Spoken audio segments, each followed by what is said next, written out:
அல்லாஹ் நமக்காக வைத்துள்ள 8 விதமான சொர்க்கங்கள். முதலாவது சொர்க்கம் ஜன்னத்துல் ஃபிர்தோஸ். 1. போதும் என்ற மனம் கொண்டவர்கள். 2. தினமும் பாவம் மன்னிப்பு தேடுபவர்கள். 3. நல்லவர்களுடன் சேர்ந்து இருப்பவர்கள். பொறாமையை விட்டு நீங்கி எல்லாருடன் அன்பாக வாழ்பவர்கள். இவ்வளவு நற்பண்புகள் கொண்ட மனிதர்களை தேர்ந்தெடுத்து அல்லாஹ் முதலாவது சொர்க்கமான ஜன்னத்துல் ஃபிர்தோஸ் என்னும் சொர்க்கத்தை அல்லாஹ் அளிப்பான். மறுமையில் அவர்கள் அங்கு நுழைவார்கள். ஆகவே நாம் எல்லோரும் அதிகமாக முதலாவது சொர்க்கமான ஜன்னத்துல் ஃபிர்தோஸ் வேண்டும் என்று அல்லாஹ்விடம் துவா செய்வோம். அல்லாஹ் நம் எல்லோருடைய துவாவை ஏற்றுக்கொள்வானாக.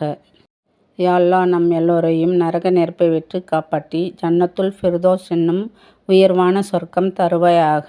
ஆமீன்.